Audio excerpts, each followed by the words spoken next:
My name's Nicole, and I'm calling because I'm concerned about a friend of mine.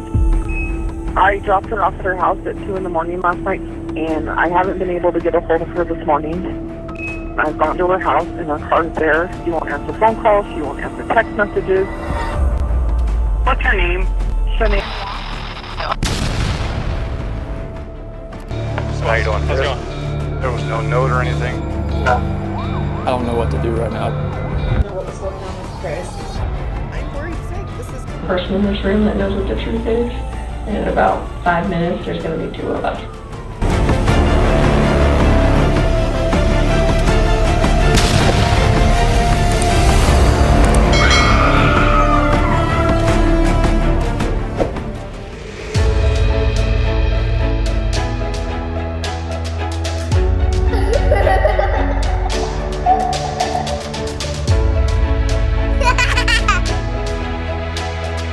Health challenges, and I met Chris. I was in a really bad place, and I got a friend request from Chris on Facebook, and I was like, oh, what the heck, I'm never gonna meet him.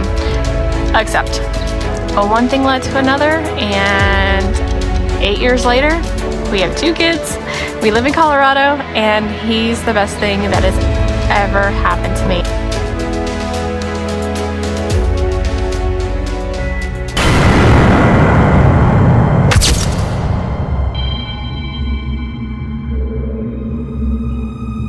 Disappearance of a pregnant Frederick woman and her 2 children has captured the nation's attention. This house is not complete without anybody here.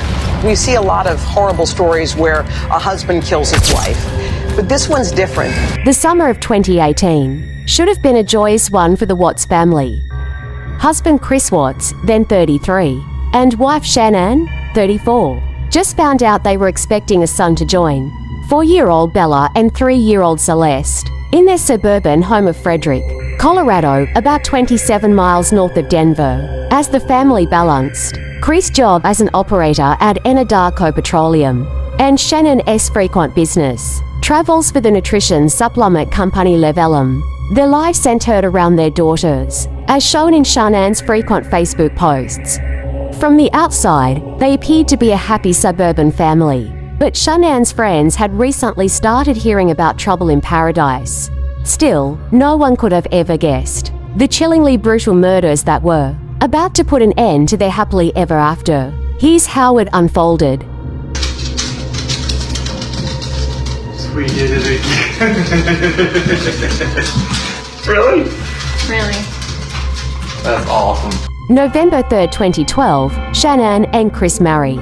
The couple tie the knot in Charlotte, North Carolina. June 2015, the Watts files for bankruptcy, with a combined income of $90,000. In 2014, in addition to credit card debt, student loans and medical bills, the couple filed for bankruptcy in June 2015, stating that their $3,000 mortgage and $600 car payments took up most of their $4,900 in monthly expenses. Additionally, their homeowners association sues them for unpaid HOA fees.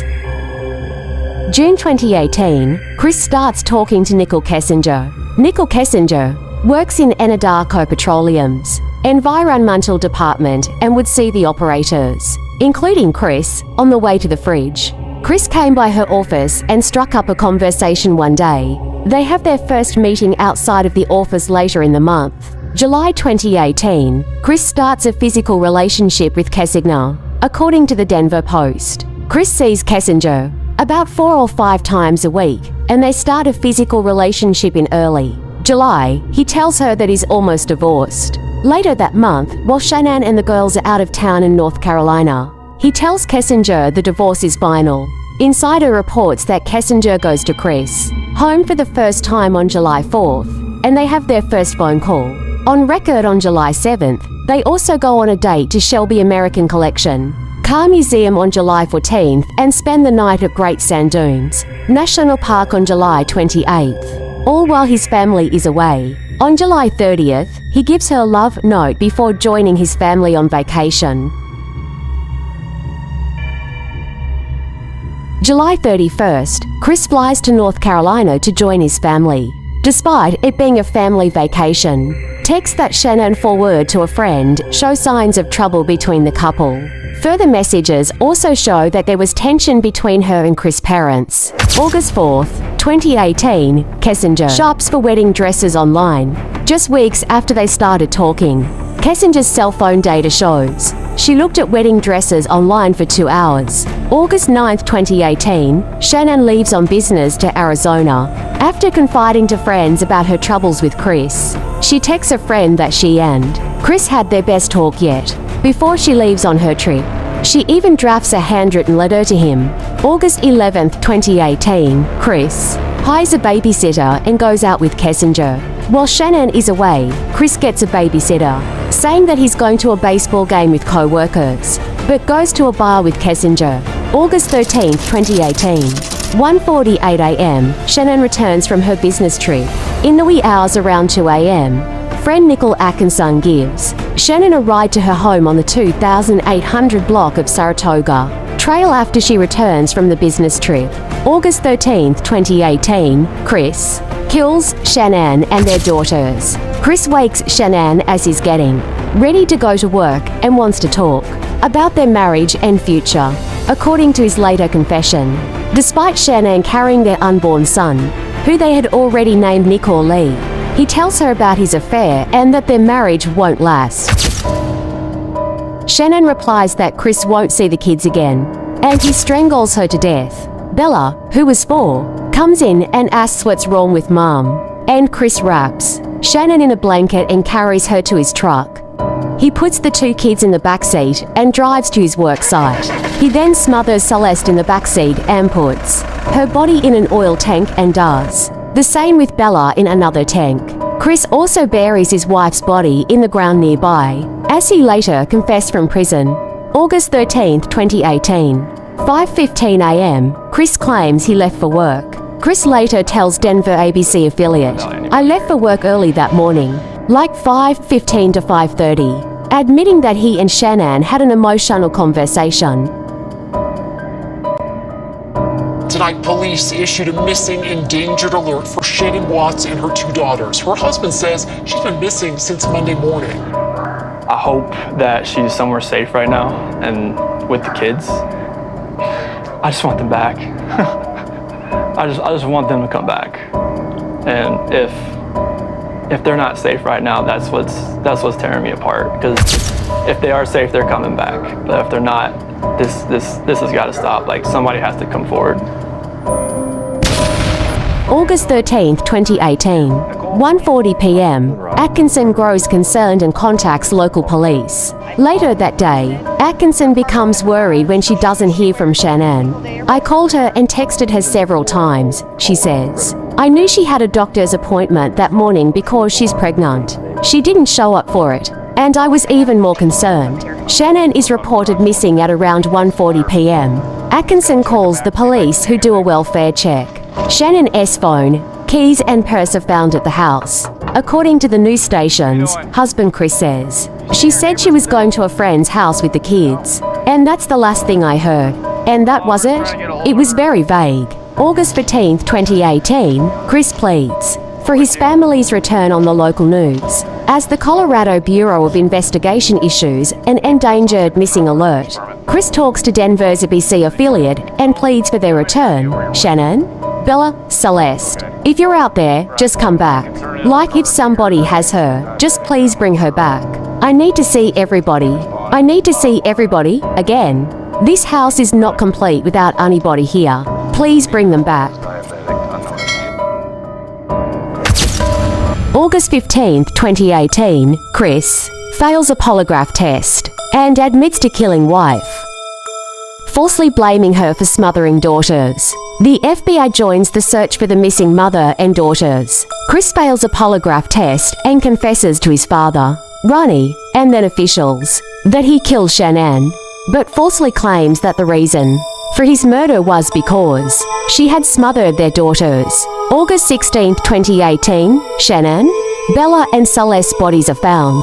The 3 murdered bodies are recovered at Chris' worksite. The same day, Chris appears in Weld County Court for a bond hearing. He is denied. Also on this day, Kessinger speaks to police, saying, "I legitimately think his cheese was sliding off his cracker long before he met me." August 21st, 2018, Chris is charged with first-degree murder. A week after he pleaded for their safe return, Chris is charged with 3 counts of first-degree murder, plus 2 additional first-degree charges for victims being 12 or younger. Additionally, he faces another count for the unlawful termination of a pregnancy, plus 3 counts of tampering with a body, a total of 9 charges. September 1st, 2018, funeral is held for Shanann and daughters in North Carolina. Shanann, Bella and Celeste are remembered at their funeral at the Sacred Heart Catholic Church in Pinehurst, North Carolina, during the 90-minute ceremony, which started with the singing of Amazing Grace. Chris is never mentioned.